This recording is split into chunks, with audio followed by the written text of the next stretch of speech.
ঈদ আসলেই আমাদের মনে একটা প্রশ্ন জাগে। আচ্ছা, বাংলাদেশে সবচেয়ে বড় ঈদের জামাত কোথায় অনুষ্ঠিত হয়? যেহেতু দেশ আমাদের, তাই এই ব্যাপারে কিউরিসিটি অনেক বেশি। সেই প্রয়াস থেকে আজ আপনাদের সামনে বাংলাদেশের সবচেয়ে বড় 6টি ঈদগাহ নিয়ে এবং সেগুলোর ইতিহাস নিয়ে আলোচনা করব। যদি চ্যানেলে নতুন হয়ে থাকেন অবশ্যই চ্যানেলটি সাবস্ক্রাইব করবেন, আর নিয়মিত আপডেট পেতে ফেসবুক পেজ ফলো করে রাখতে পারেন। লিংক ডিসক্রিপশনে দেওয়া থাকবে। তো চলুন জেনে নেওয়া যাক। আমাদের এই পর্বে প্রথমে আলোচনা করব শোলাকিয়া ঈদগাহ ময়দান নিয়ে। কিশোরগঞ্জের শোলাকিয়া ঈদগাহ ময়দানের ঈদের জামাতকে এশিয়ার সবচেয়ে বড় ঈদের জামাত বলা হয়ে থাকে। প্রায় 200 বছর ধরে ঈদের নামাজের বিরাট জামায়াত এখানে হয়ে আসছে। 1828 সালে এই মাঠে প্রথম অনুষ্ঠিত ঈদের জামাতের তথ্য পাওয়া যায়। ঐতিহাসিকদের মতে ইসাখার ষষ্ঠ বংশধর দেওয়ান হজরত খান বাহাদুর জেলা শহরের পূর্ব প্রান্তে নরসুন্দা নদীর তীরে এই ঈদগাহের সূচনা করেন। আবার কেউ কেউ বলেন শোলাকিয়া সাহেব বাড়ির সুফি সৈয়দ আহমদ 1828 সালে তার জমিতে নরসুন্দা নদীর তীরে ঈদের জামায়াতের আয়োজন করেন। বাংলাদেশের সরকারের জাতীয় তথ্য বাতায়নে বলা হয়েছে 1828 সালে প্রথম জামায়াতে 1.25 লাখ মুসল্লি অংশগ্রহণ করেন। এরপর থেকে এই মাঠের নামকরণ করা হয়েছে সোয়ালাখি। সেখান থেকেই কালক্রমে এটি পরিচিত হয়ে ওঠে শোলাকিয়া মাঠ হিসেবে। ঈদগাহের কর্তৃপক্ষের হিসাবে শুধু মাঠের ভেতরেই প্রায় 1,33,000 মুসল্লি একসঙ্গে জামায়াতে অংশ নিতে পারেন। আশপাশের বিভিন্ন জেলা উপজেলা থেকে এসে এখানে মানুষ ঈদের জামায়াতে অংশ নেন। এমনকি রাজধানী ঢাকা থেকেও ট্রেনে অনেক মানুষ এই মাঠে ঈদের জামায়াতে অংশ নিতে আসেন। আলোচনার দ্বিতীয় নম্বরে আছে মোগল ঈদগাহ ময়দান। এটি প্রত্নতত্ত্ব নিদর্শন হিসেবে চিহ্নিত এক মোগল ঈদগাহ। ঢাকার ধানমন্ডি 7 মসজিদ রোডে প্রাচীন এই ঈদগাহটি মোগল শাসনকালে প্রতিষ্ঠিত হয়, যা এখন ধানমন্ডি ঈদগাহ নামে পরিচিত। প্রায় 400 বছর আগে তৎকালীন বাংলার সুবেদার শাহ সুজার আমলে তার দেওয়ান মীর আবুল কাশেম এই ঈদগাহ নির্মাণ করেন। তখন শুধু মোগলরাই এই ঈদগাহে যেতেন। এই তথ্যটি কেন্দ্রীয় মেহরাবের শিলালিপিতে উল্লেখ করা আছে। ঐতিহাসিকদের মতে 19 শতকের শেষের দিকে এই শহরের অন্যান্য মুসলমানরাও এই ঈদগাহে অংশ নেওয়া শুরু করেন।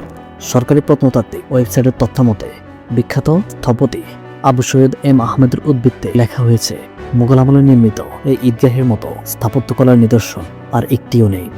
1981 সাল থেকে প্রত্নতত্ত্ব অধিদপ্তর এটিকে পুরকীর্তি হিসেবে সংরক্ষণ করেছে। নাম্বার 3, জমিয়াতুল ফালা ঈদগাহ ময়দান। বাংলাদেশের দ্বিতীয় বৃহত্তম ঈদগাহ চট্টগ্রামের জমিয়াতুল ফালা ঈদগাহ ময়দান।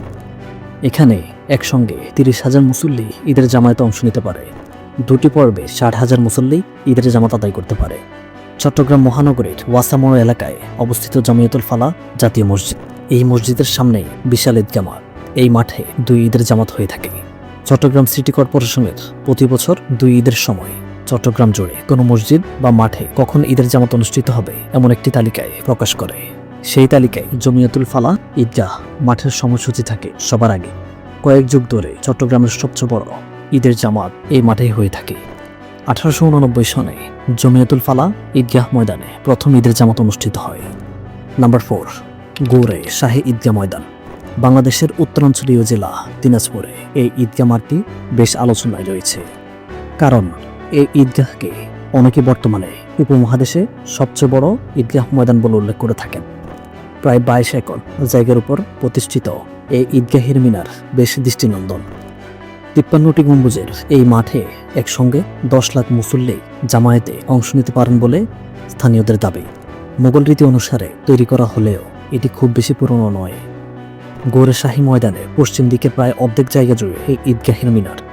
যদিও দেশ বিভাগের পর থেকে এই মাঠে ঈদের নামাজের আয়োজন করা হতো, কিন্তু সেটিকে ঈদগাহ হিসেবে গড়ে তোলা হয় 2015 সালে।